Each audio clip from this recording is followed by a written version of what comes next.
I'd like everybody to pay attention to this. Okay, this litter. There's a poor guy trying to sweep it up.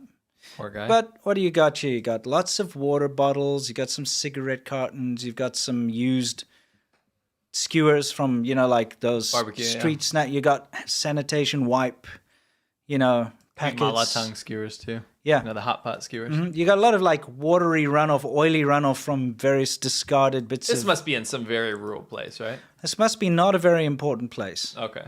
But no, it's the most important place in Beijing. It's Tiananmen Square. Tiananmen. Yeah.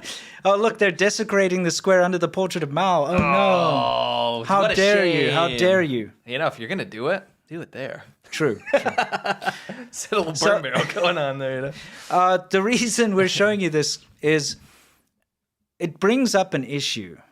Litter is a real big problem in China. You actually forget about it a little bit when you're not there. Yeah. It is everywhere. Yeah. It is shocking. It is. And there's this weird narrative that the propagandists like to do, and I'm not naming names, but they like to say, because there's such a big labor pool and unemployment is so low in China that there's street sweepers everywhere, so you never see garbage. And it's like, bro, have you left 5 minutes outside of a city center? Yeah. Have you looked behind any building? Have you looked in any alleyway? Sure. You know what I mean? A lot of Chinese people that I spoke to also have an attitude that, they're actually generating work for the street sweepers. I heard that hundreds of times. Did you not hear that? They're hundreds of times. Well, if I don't throw this litter there, somebody's going to be out of a job. Isn't that the stupidest excuse you ever heard in your life? It reminds me of 1950s or something. Exactly, you know what I mean? Well, got to put someone in a job. Yeah, exactly. Well, here we are, the lowly street sweeper. Exactly. Anyway, it does show that even in the most important places in China, the most respected, revered places, people are still going to throw their trash on the ground. Yes, and we understand that there's litter everywhere, and of course you can find garbage in the homeless encampments and all that kind of stuff. We understand. Yeah, and after a big music festival or something, you'll always have that. But we get it. The difference is the scale in China because of the population. Oh, it's a lot of burning garbage out there. Well, it's just a lot of garbage. Like you see the beaches, how they have to clean it up every time, how ridiculous it is. It's like tons and tons of garbage. And also because littering is more... I don't want to say acceptable, but it's more prevalent in Chinese society. Yeah, a lot of my friends would just roll down the window when they're driving and just chuck tons of garbage out. It's like, what are you doing? It's less looked down on. People don't call people out. Yeah. Even if people don't like it, they don't call them out. Yeah, there are people that definitely are don't do that. Like, they don't like it, but it's like you're less apt to get called out for doing it. Yeah, no one's going to call you out. Except if you're a foreigner. Yeah, no. That's a bit different, yeah. But people won't call people up because the whole anti-confrontational thing and worried about getting embroiled in something. Yeah. People will just let someone trust. Remember the driver in Conquering Northern China? Yeah. Man, that was frustrating. We had this driver. We lectured him all the time, politely too. Because we needed a Chinese driver to go to some of the areas we were going to.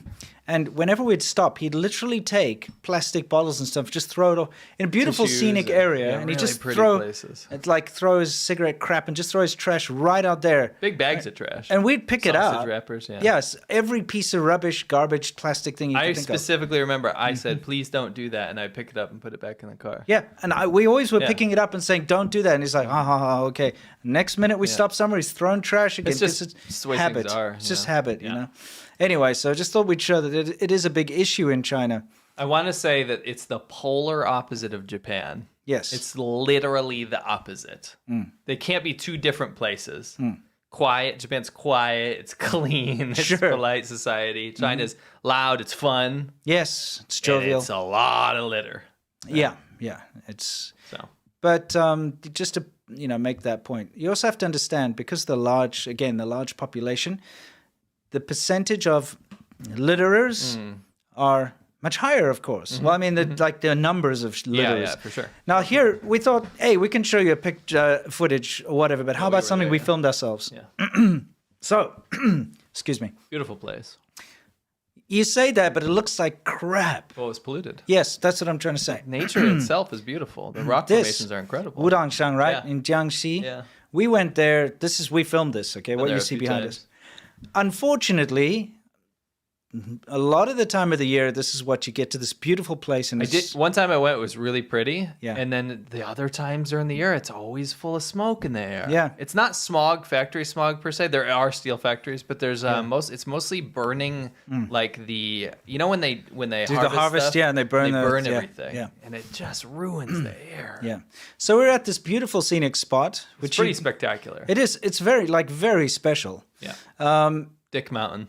Yeah, it's nearby there. Yeah. So we're at this place. And of course, this was not even during a big holiday or anything. This was on the weekend, right? Yeah, this weekend. And of course, you get a lot of tourists, domestic tourists go there in the area. And so you've got this area here where people can buy food and snacks and stuff. And then they go up into the mountain. And they're like just down on the street there, the restaurants. There's like 2 restaurants. Here's some proof that this is actually our footage. This is actually us. Yeah, that's me a good number of years ago. Just like about 2017 or something we went there for this one. And you can already start to see the litter on the ground. This is just at the entrance there, right?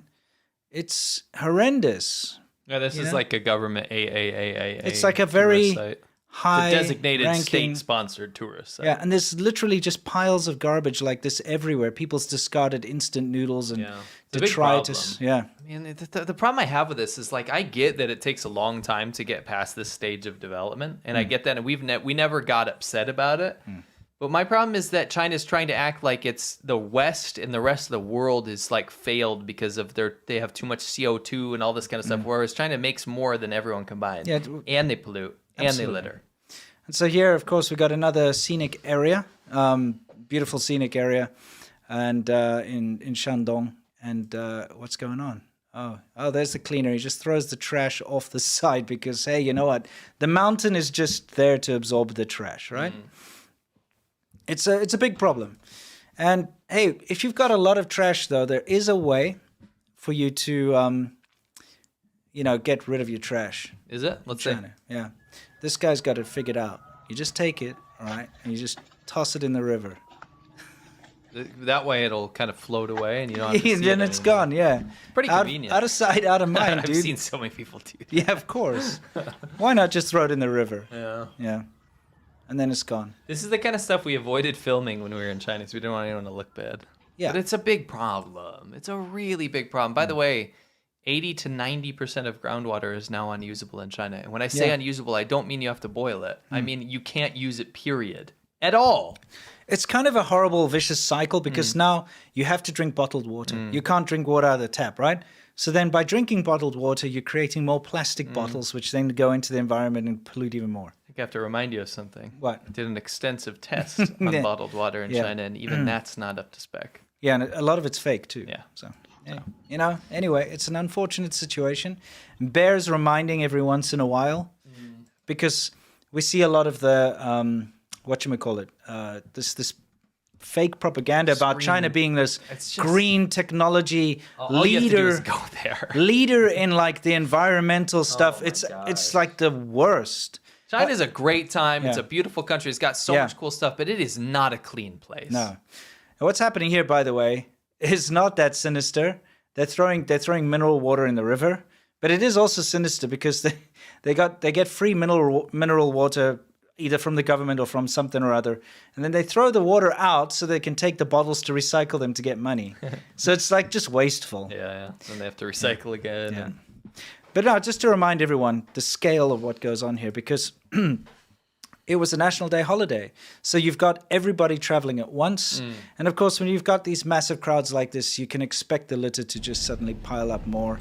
It's a terrible time to travel in China. We've all done it. Yeah. Anyone who lives in China knows that you don't travel during the holidays unless you want to be stuck on the slow train with an uncle smoking next to you. Yes. You know what I mean? Yes. For hours on end, standing room only. It's not fun. Again, we saw the Tiananmen Square, some of the aftermath, but I wanted to give you an idea of the scale of what's going on there. This is the flag raising ceremony at Tiananmen Square. Can you imagine? Yeah, it's insane. Wow. Yeah, the flag raising ceremony at Tiananmen Square is something that all the nationalists in China, they really aspire to go and see. It's like an event. It's like a pilgrimage. They'll travel cross country. So during the National Day holiday, of course, if you can get there, It's what you want to see. It happens every day. But of course... During National Day, it's like wild. Yeah. During National Day, everyone's going to go there. And, yeah, you know... It's something like every Chinese person is supposed to go do once in their life. Yes, Yeah. something important. And you'll see, like, basically, the entire crowd pretty much has an orgasm when the flag gets to the top. You know? I mean, it's okay to love your country. Yeah, nothing wrong with that. Just... it's an incredibly exciting thing to witness. Sorry. We're just waiting for that flag. Why are you playing this all Yeah. the way? We don't need to watch this. No, I mean, come on, we got to share in the jovial spirit. But somebody, unfortunately, they grabbed their flag and they were going to rush to the flag raising ceremony, and I just had to share their story because they didn't make it on time. Tourist sites in China sucks. Look, Yes. that's the Great Wall. Do you Yes. want to be there? That looks like it's going to collapse. It is giving me PTSD. If you're You would be a suicidal, psycho. if you're suicidal, you travel during the New Year. You know, like a tribal skirt type of thing that men would wear that's not pants. Okay, I don't like this guy already. Okay. And then he like cried because of the sheer beauty and scale of the whole thing. Wow. This just looks like depression hell right here. That's- I wanted my money back. This is what you see. This has got to be like, look at what am I looking at here? This has got to be the most depressing thing in the whole world. He really did just believe that Mao was God. And he gave me a shirt to put on and I had to stand like that. This is accurate though, because the only thing the Communist Party ever did was sit around.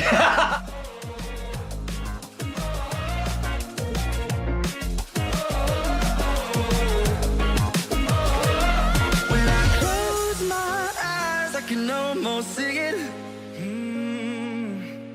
When I take a breath, you fill up my lungs.